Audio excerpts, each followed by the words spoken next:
Surveys by teachers' unions suggest there's a continuing problem with violence in the classroom. At 11:48 a.m. this morning, West Yorkshire Police were contacted by Yorkshire Ambulance Service, who were attending a report of a member of teaching staff having been stabbed. Everything stopped. Everything turned into slow motion. And clearly it couldn't be Anne. It couldn't be Anne. The murder of Anne Maguire was a crime that shook Britain.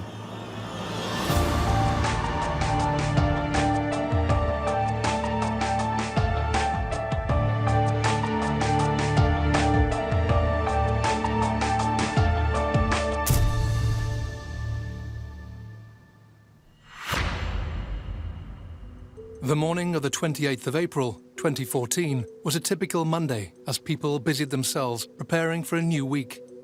Anne Maguire was at her home in Leeds. She was 61 and had been teaching all her professional life. That morning, she was going about her usual busy routine, gathering her belongings for a normal working day at Corpus Christi Catholic College in Leeds.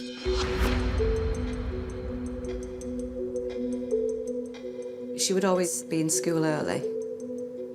She was always at the last minute, so she would always be rushing. And I'm sure, certainly the stories from the school, from some of the pupils, Anne would always be in school with wet hair. So I'm just assuming she would get up in the morning, have a shower, make a cup of tea, and probably leave the house with wet hair and a cup of tea in hand that she would probably drink in the car on her way to school. Across Leeds, and also preparing for the day ahead, was a young teenager called Will Cornick. A seemingly conscientious and successful student, the 15-year-old had altogether different plans. His aim that day was to commit an act of unspeakable savagery.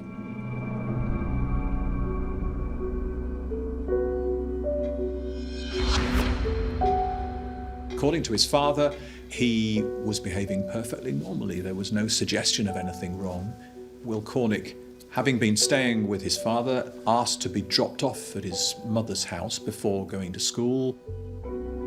And it was there that he picked up a kitchen knife and packed it in a bag with a small knife that he had been carrying around for some time. He then went to school with those weapons. But again, and there was nothing, we're told, unusual about him at all. She'd spent 41 years working at Corpus Christi. It was the only school she'd ever worked for, and she hadn't ever considered working anywhere else. She was really passionate about the school. She loved the ethos of the school, and she had a very good relationship and rapport with both the students and the teachers at the school. She had many special qualities. But one overriding one was her ability to connect with children and young people. Quite a lot of the children that she taught, not all of them, were full of confidence. Some of them did have self-esteem problems, didn't really have much self-belief. But Anne used to have a really unique way of seeing what they were capable of, whether it was musically, whether it was academically. And it's only through her input and her patience and her belief in them that they've gone on and achieved success and fulfil the dreams and ambitions.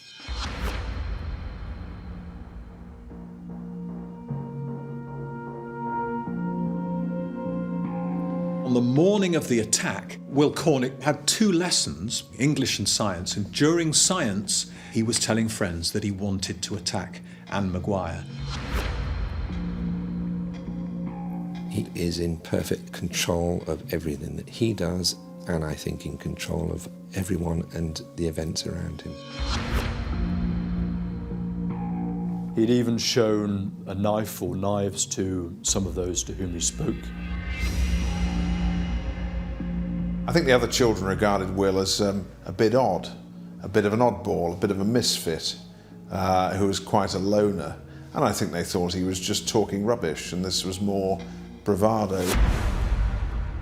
Most of them didn't believe that he had any such intention, but those that did believe him, he just frightened by threatening them. He said that he would stab any of his friends who ratted on him.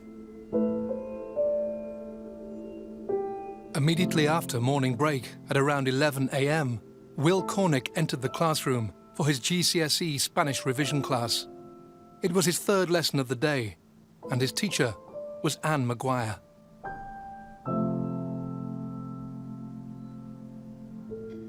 For the first 10 minutes or so of the lesson, there was no problem. Mrs. Maguire divided the class into two parts, and she was in one room, Will Cornick was in the other. And he resolved that that was the time in which he was going to act. When he was separated from Anne, apparently he took the larger of the two knives, the kitchen knife that he'd taken from his mother's house, out of the bag and showed it to one of his friends. And asks the friend whether he thinks it'll be sharp enough, and shows the friend where that knife can be hidden, in other words, up his sleeve. He then walks away from the friend and gives the friend a wink.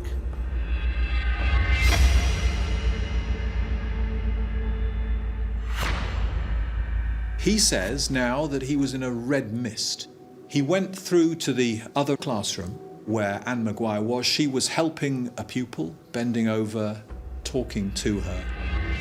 Will Cornick approached her from behind, armed with that large knife. And he started to attack her. And he stabbed her repeatedly. And plunged it into her back and neck 7 times.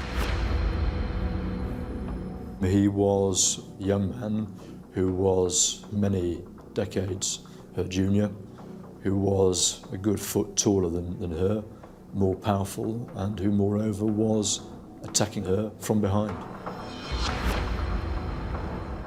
The other children could obviously see what was going on. Their teacher was being violently attacked. Some of the pupils note this dispassionate face. There's no emotion, there's nothing there. But one of them thinks that she sees a degree of pleasure in him, in what he's doing. She obviously knew she'd been attacked. She tried to get away, and he followed her and continued with this frenzied attack. She was trying to make her way out of the classroom. Somehow she did manage to get past Cornick, and she did get out of the classroom. She was pursued by Will Cornick, no doubt intent upon using further violence against her. She tries to make good her escape, but is unable to do so because he's pursuing her. Despite already bleeding profusely, Anne Maguire flees her attacker. But Will, taller, stronger, and running straight after her, does not stop. He has one purpose: to hunt down and kill his teacher. Her fellow teacher heard the screams and the noise in the corridor. He was trying to get in. He had the knife in his hand. From that moment on, there's no going back.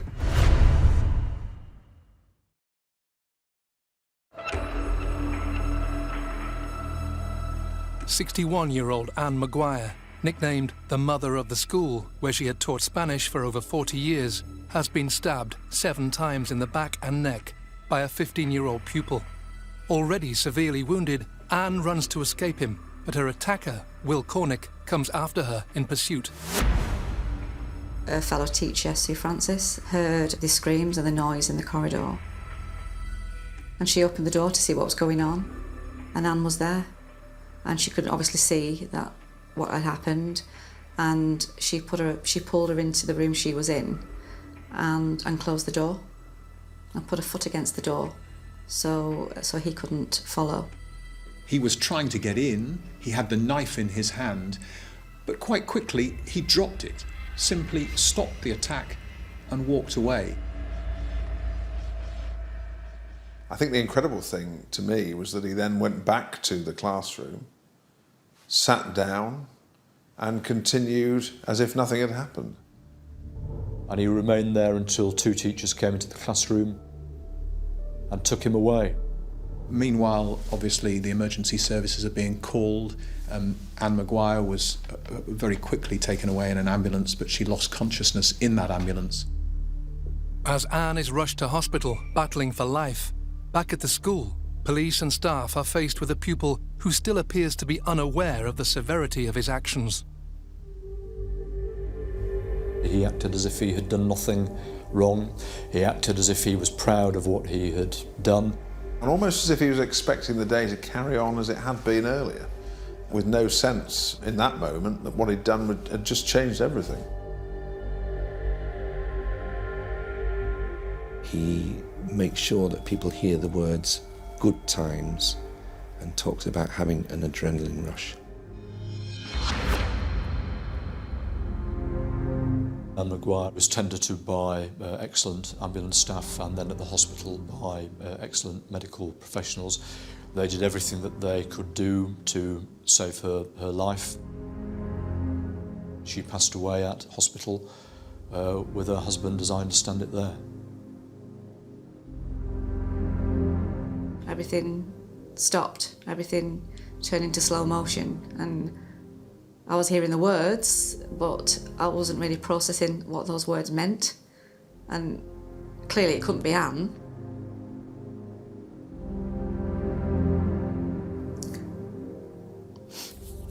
It couldn't be Anne.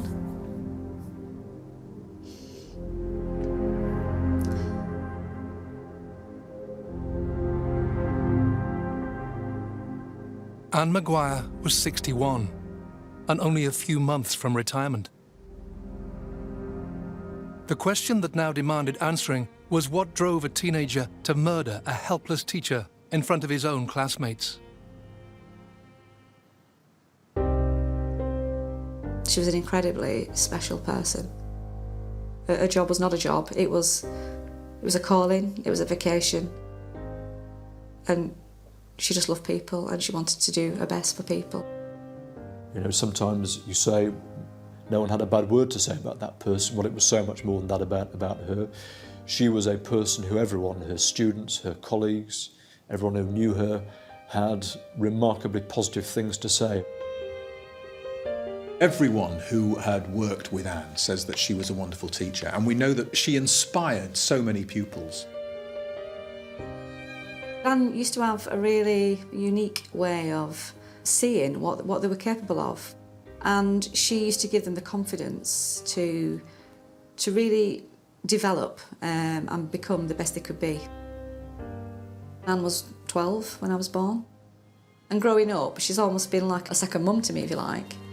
She always took care of me and she always looked after me, so I always felt safe when Anne was around because she was a natural carer. As we got older, we became close friends. She was sort of my best friend. It wasn't uncommon for us to speak 2, 3, 4 times a day. And when I look back, our life was just a continuous phone call. On the morning of the 26th of April, Denise was on the phone to Anne.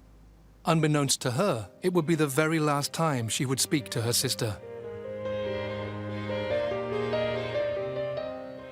It was a Saturday morning and we had a very long chat, and she was telling me that she'd been trying to get some reports done or something she was doing for school, and she'd had a really heavy week and she'd really been burning the midnight oil that week trying to get these things done and in on time. And she would just, I remember saying, I just need to get to Tuesday. And that was the last conversation I had with Anne. At 11:48 a.m. this morning, West Yorkshire Police were contacted by Yorkshire Ambulance Service, who were attending a report of a member of teaching staff having been stabbed at Corpus Christi Catholic College. A 15-year-old male pupil from the school was detained at the scene by other members of teaching staff immediately after the incident occurred, and he has been arrested in connection with this incident and is currently in custody in Leeds. The journey that led Will Cornick to commit such an unthinkable act began many years before. His family life wasn't model. His mother and father, both middle class, split up when he was at primary school. Will maintained good relationships with both his parents. and seemed to enjoy his time both with his mother and with his father. He wasn't able to say, well, I'm a kid from a broken home. This provides part of the explanation. And that only made the more inexplicable what he did. However, there were some signs early on in Will Cornick's life that all was not well with the teenager. When he was 12 years old, he hit another child. He was severely reprimanded for that. Perhaps not unusual. Children do that all the time. But a few months later, he collapses. And it wasn't just a collapse. He could have died. And he knew then that he had a medical condition, type 1 diabetes, which is life-limiting. Will Cornick's diagnosis of type 1 diabetes had a huge impact, affecting his daily life. More importantly, it had dramatic consequences on his plans for the future. He wanted to join the armed forces and he had a certain view about his career. That was all gone. For any young person, that's a lot to manage and a lot to deal with. Everything that he wanted and desired had been affected by this diabetes. And I think that has psychological consequences for Will. And the consequences are a chronic sense of unease with himself and with the world, and a chronic sense of anger. I think what probably happens is that it then gets focused onto something because you can't deal with it. And it is sadly the case that it's become very fixated in his case. And it's fixated onto Anne Maguire. After Cornick was taken into custody, it was revealed that there was a 2-month period in 2011 when he self-harmed. It was at this point that staff and pupils at the school noticed a change in his behaviour. It wasn't a total change. This wasn't a dysfunctional child. He went on to get 5 GCSEs a year early, so he was functioning quite well. Looking back, trying to find alarm bells that were ringing, something that someone could have taken note of, we know now that he was carrying what's described as a small knife, which apparently he'd purchased, and carried it apparently for safety. The police, after this murder, found photographs of knives on his phone. So he seemed in some ways to be obsessed by knives. As well as this fixation with knives, the police inquiries are beginning to turn up other evidence that suggests Will was becoming frustrated at school, and his anger was focusing on one subject and one teacher in particular. November of 2013, there was a parents' evening. Will's parents went and they detected on Will's part a reluctance to continue to be involved in Spanish. But understandably, they put that down to no more than an adolescent enjoying some subjects more than other subjects. Like most young people of his age, Will was an avid user of social media sites, and a search through his history begins to reveal some chilling signs of the shockingly brutal act that was by now only months away. On Christmas Eve, a few months before the attack, Will Cornick was on social media talking to a friend late into the night, and he was talking about wanting to harm Anne Maguire. These were not vague threats. He was being quite specific. He spoke of brutally killing, to use his phrase, Mrs. Maguire. In February, again, he was on social media being very specific about what he thought should happen. The exact comment reads, "The one absolute fucking bitch that deserves more than death, more than pain and torture, and more than anything we can understand." Stepping back now and looking back on it with hindsight, that was obviously a very worrying thing for him to be saying. But hindsight's a wonderful thing, and I don't think you can assume that the child he was conversing with would have seen it in the same way. Anyone looking into this situation from the outside would have regarded this as being no more than standard adolescent-type problems. But the reality was that within Will Cornick's mind, This was building upon a hatred that, for whatever reason, no good reason, he had already developed for Anne Maguire, and was moving towards a homicidal conclusion.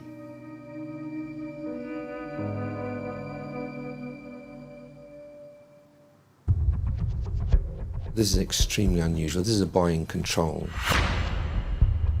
If he'd been older, he'd have been described as a psychopath. There was nothing about him that would tell you what he was capable of. In his mind, this was going to be a triple homicide. Police on the gates and flowers on the streets. Everywhere the pupils looked, there was a reminder of yesterday's dreadful events. A 15-year-old male was arrested in connection with this incident and has been interviewed under caution. This is a profoundly shocking, absolutely appalling incident. 15-year-old Will Cornick is in police custody in connection with the brutal murder of teacher Anne Maguire. Cornick stabbed her to death in the middle of a GCSE Spanish lesson. As police investigations continue, they reveal that Will had planned even more deaths. One was a young pregnant teacher. The other was a senior teacher at the school. He had formed an intention to kill the two of them as well. He explained that in his mind, this was going to be a triple homicide. Thankfully, the brave actions of Anne's colleagues in stopping the attack that April morning prevented further loss of life. With Cornick now in custody, the legal system took over. But exactly how do you defend the seemingly indefensible?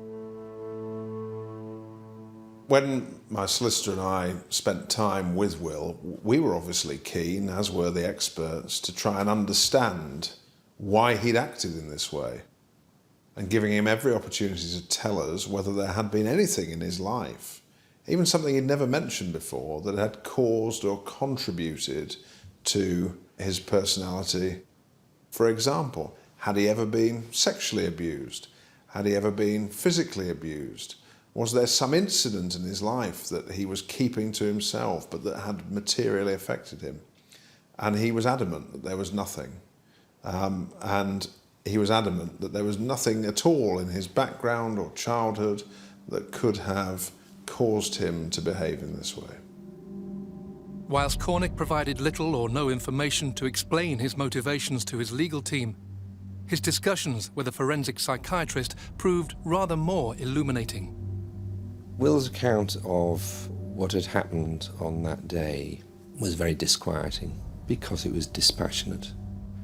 This is extremely unusual. This is a boy in control. His exact words will convey the sense of callousness and brutality that he conveyed to me and that he's impressed upon all who've seen him. So he said the killing was always on my mind since year 8. The thought of homicide, murdering her. I was always telling my friends the bitch was terrible. I'd pretty much decided after months of thinking, life is pretty fucking shit. I couldn't see myself passing college and had no hope of doing anything. I tried to apply for the army, but they said no because of my diabetes. I knew what I was going to do. It was what I did. I know the victim's family will be upset, but I don't care. In my eyes, everything I've done is fine and dandy. He made other comments about Mrs. Maguire, and at one point described her as being barely human. He didn't give a shit about what he'd done, to use his words, but also he was happy about what he'd done, proud of what he'd done. And that, again, was one of the most extraordinary features of a very extraordinary case. You have to put those thoughts in the context of someone who has killed. This is a boy who's already killed at that point. So yes, they are genuine thoughts. They're not just about teenage bravado. If they were teenage bravado, we may not have got to this position. We wouldn't have had a homicide. Whilst legal and other professional experts tried to determine the reasons behind the crime, the parents of Will Cornick were forced to come to terms with the horror their teenage son had brought to his own school.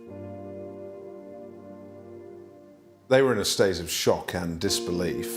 In a single day, everything they had known and experienced of their son, who they loved and cared for deeply, had been completely torn up by events.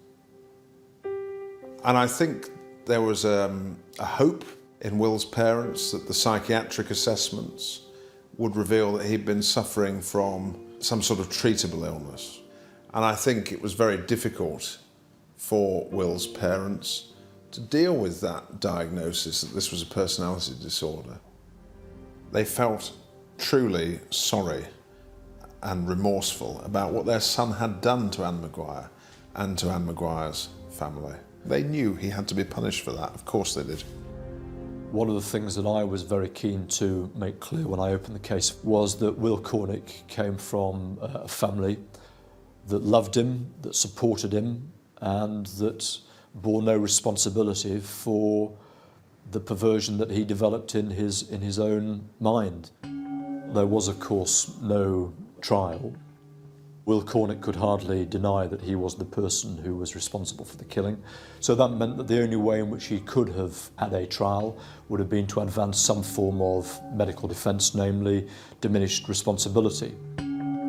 What that effectively says is the person has committed a deliberate killing, but the responsibility for that killing was reduced because there's a psychiatric condition. I decided he was not ill, or not acutely ill, no voices, no psychosis, no delusions. He was not insane, legally, and that diminished responsibility was not an option in this case. Ultimately, that left him nowhere to go except to plead guilty, which he did. That meant that the principal hearing in the case was the sentencing hearing, and it did feel like a hearing of very considerable importance and real drama.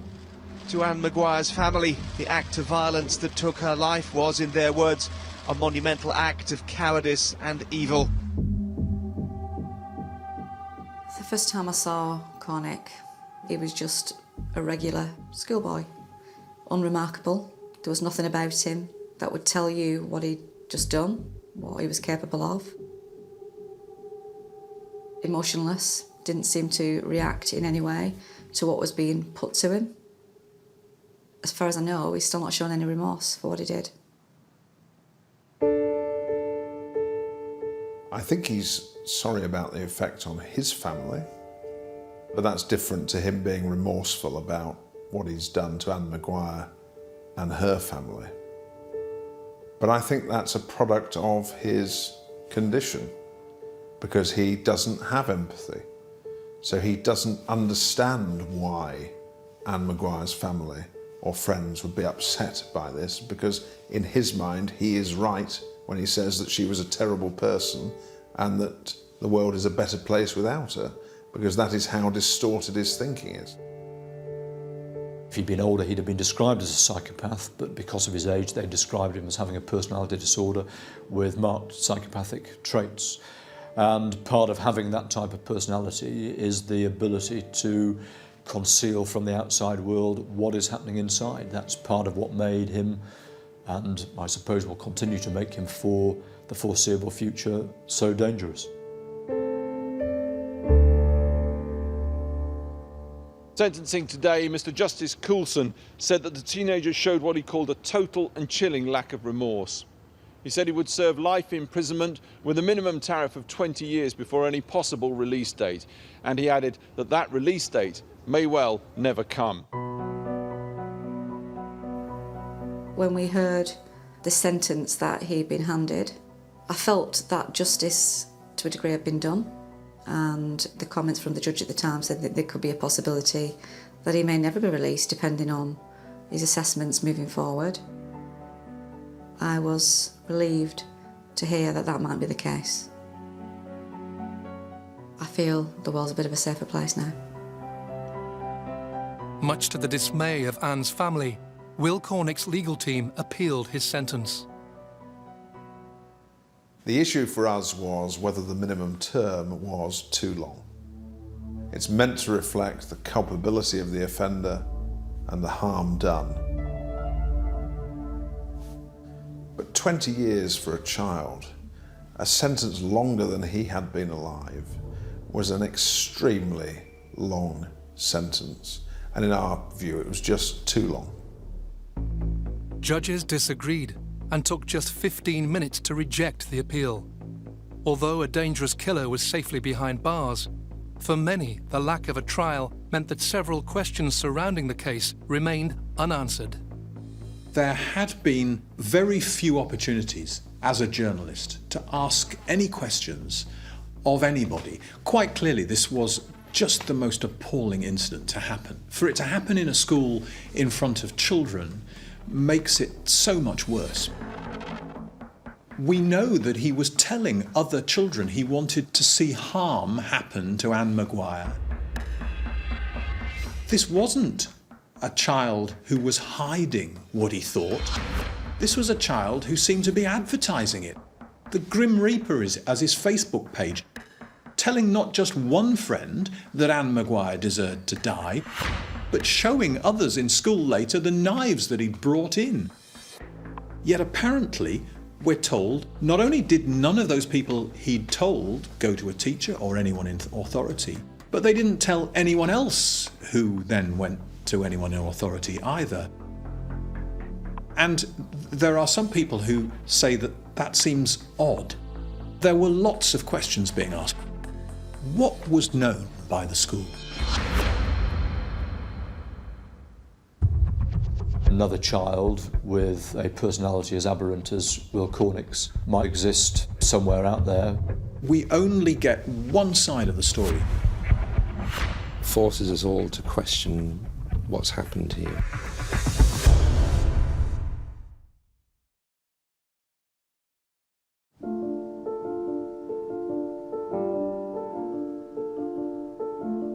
The tragic death of teacher Anne Maguire, murdered in her own classroom by a pupil in 2014, asked difficult questions of both the education and justice system. However, the fact that her attacker, Will Cornick, pleaded guilty meant that by and large, those questions remained unanswered. We didn't have a trial. All we had was a sentencing hearing, which means that we only get one side of the story. We get an examination of the state's case against the killer. Will Cornick had obviously admitted, yes, I did it. But we didn't have anyone who could publicly explore the points that were made in the state's case. So whilst we were told that no one could possibly have known, and that there was only one person responsible for this, and that it was inexplicable, that didn't really seem to be a complete examination of the facts. We have subsequently learned from one of the pre-inquest hearings that there is a piece of evidence that at least one child did try to pass something on. It was stated in front of the coroner that a pupil had gone to the head boy and had allegedly been told not to worry about it. And that pre-inquest review was also told that Leeds City Council disputed the interpretation of that evidence. So we have that on public record. The court was told at the sentencing that no one could have known, and I have subsequently been told there was nothing in any of the witness statements that suggested that anyone had tried to bring this to anyone's attention. There does seem to be a discrepancy.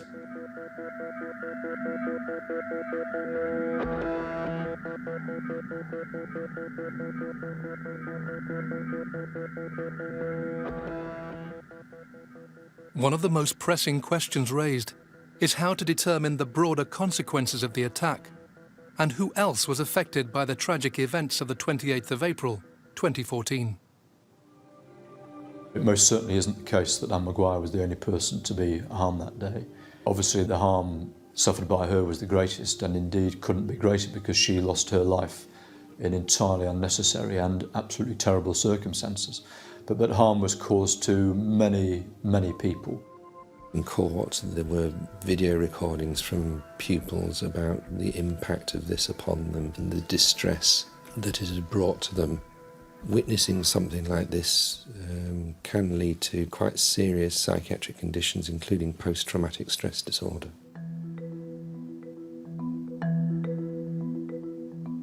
Many of these people may be scarred for years to come, and in fact for life. The harm caused to Anne Maguire's family is unimaginable. The harm caused to the children who were there in class to see what he did to a teacher that they loved must be enormous. And the harm caused to the broader community that she enriched so much, again, incalculable.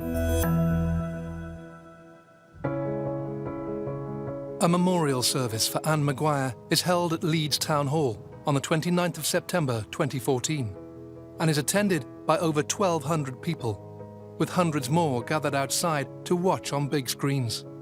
Schools across the region hold a minute's silence to remember her. It also gives Anne's friends and family a chance to reflect on her life. If Anne was here or she was looking down right now, I don't think she would be able to believe or take in the response that's happened since her death. The public and the support has been off the scale, really. For us to be going through something as horrific as we have done, we couldn't have done it. We couldn't have survived it without the outpouring of grief and sympathy and condolences from the public. We've been overwhelmed. I remember looking at the messages of condolence at the school and all the flowers that were put there by the community and students and past students and families, because she taught, generations of families as well. She taught brothers and aunties and uncles and grandmas, because she'd worked there for so long. She wasn't one for the limelight. She just quietly would get on with things. She would not, for a minute, to be able to get her head round that all this fuss was about her. As Anne's family and friends are left to come to terms with their loss, the Leeds community and society in general must confront a broader issue. Forces us all to question what's happened here, what's going on. Why have we had a killing in one of our schools? Given that nothing as terrible as this had happened in a school classroom ever before, one hopes that it will never happen again. But I suppose, thinking about it logically, one can't exclude the possibility that another child with a personality as aberrant as Will Cornick's might exist somewhere out there and might therefore develop the same kind of hatred as someone else within his school, as Will Cornick did. Teachers' unions suggest there's a continuing problem with violence in the classroom. What we've got to do is step back from this now. It is an isolated incident. We've got to learn from the investigation. Raise questions about safety in schools and the use of knives.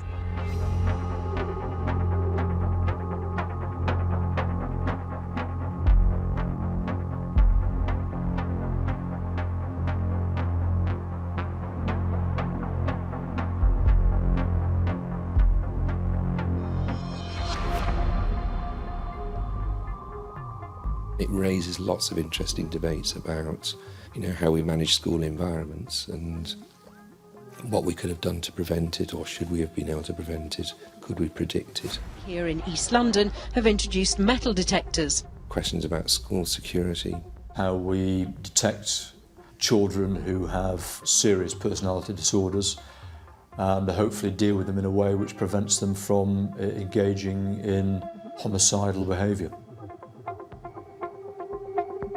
This is the first event of this kind. It very possibly may not be the last.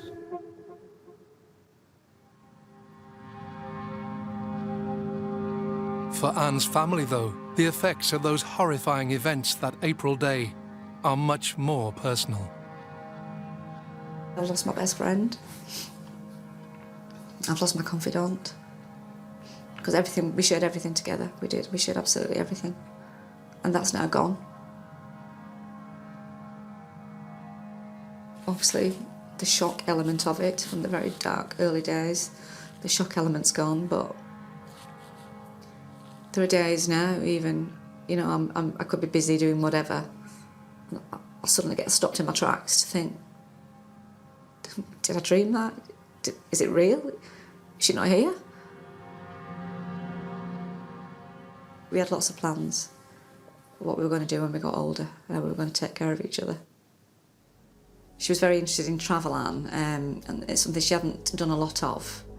And I know she had a bit of a bucket list. I know she was thinking about also buying a place over in Spain on the coast. A lot of the things that she had planned for her retirement, she's now been deprived of that, and she worked so hard for it. It was such a needless act, and it was for nothing. It was for no reason. And I think about the devastation that's been caused from that one act. I'll never come to terms with what's happened. No, none of us will.